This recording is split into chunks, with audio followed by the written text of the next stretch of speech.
Ashama akkam jirtu hordoftoonni YouTube chaanalii Dabalootek. Har'allee akkuma baratame viidiyoo baay'ee bareedaa fi barbaachisaa ta'e tokkoon isiniif qabadhee dhiyaadhee jira.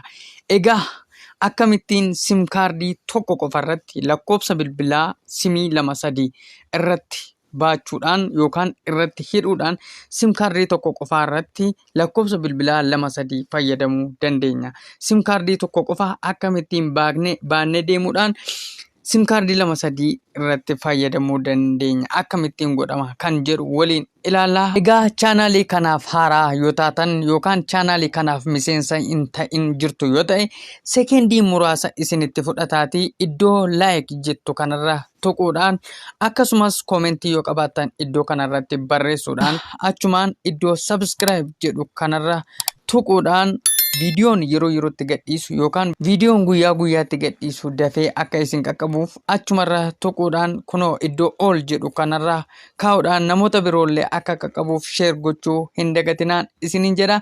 Egaa jalqabaa hanga dhumaatti na hordofaa itti fayyadamaan isiniin jedha.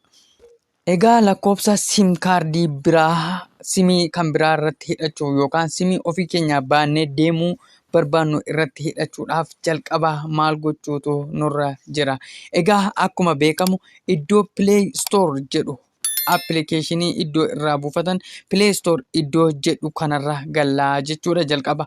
Akkuma achirra galleen iddoo search baarii yookaan iddoo itti search godhan kanarra tuquudhaan hojii onlaayinii jenneetu search godhannaa jechuudha. Egaa appilikeeshiniin hojii onlaayinii jedhu kun asirraan akka kanatti nuuf ba'a. Battaluma yoo install hin goone ta'e install iddoo jedhu isinii fida asitti. An install godhadhee waanan jiruuf install jedhee osoo hin taane open jedhee naaf fida jechuudha. Egaa install erga godhattanii booda bifa kanaan isiniif fida. Isinis achirra tuquudhaan gara fuulduraatti deemtu. Yeroo gara fuulduraatti deemtan kunoo bifa kanaan isiniif bana.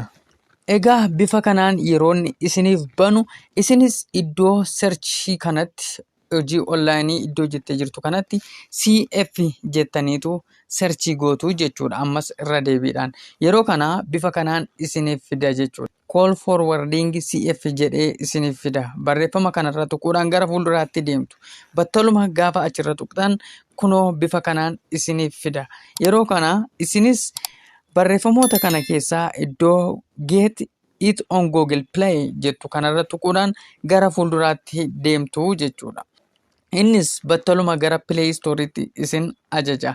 Egaa achirratti gara Play Storeetti eega isin ajajee iddoo kanatti install jedhee isiniif fida. Isin kanaaf dursa install gootu. An install godhadhee fayyadamaa waanan jiruuf open jedhee naaf fidee jechuudha ammas. Egaa iddoo open jedhu kanarra eega install godhattanii booda iddoo open jedhu kanarra tuquudhaan gara fuulduraatti deemna.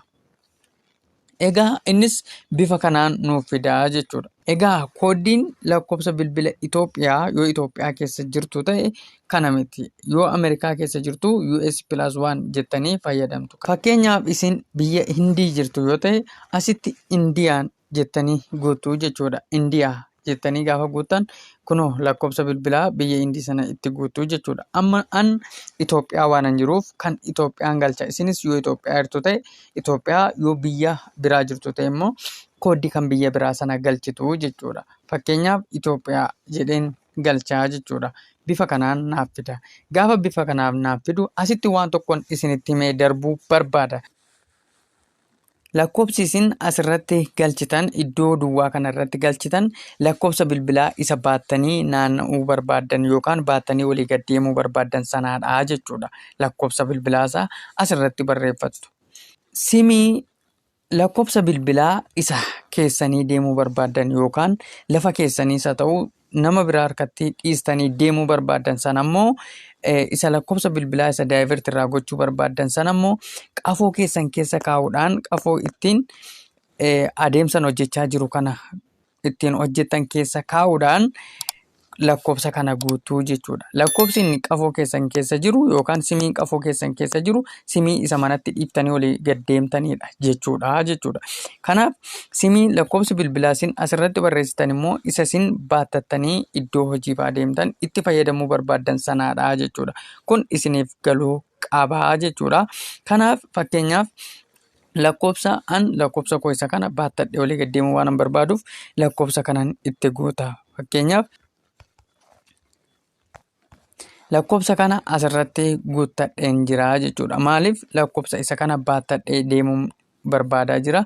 Lakkoofsi inni qafoo koo keessa jiru immoo kaa'ee deemuu waan barbaaduuf jechuudha. Egaa kana godhee eega raawwadhe booda iddoo activate jedhu kanarra tuquudhaan gara fuula duraatti deemtu jechuudha. Egaa simii lamatu keessa jira yoo ta'e qafoo keessan keessa simii isin filchiisaa jechuudha.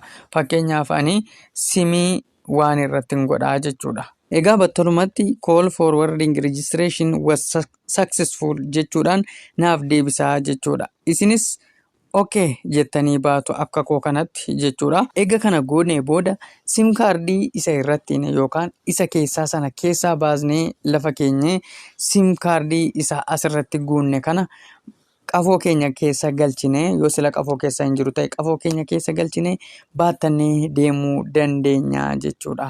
Kanaaf yoo lakkoofsa biraallee irratti hidhuu barbaanne simii isa sana erga keessaa baasnee booda simii isa irratti hidhuu barbaanne sana ammas deebisnee qafoo keenya keessa galchine lakkoofsuma bilbilaa isa kana deebisnee irratti barreessuudhaan irratti hidhachuu dandeenyan isiniin jedha.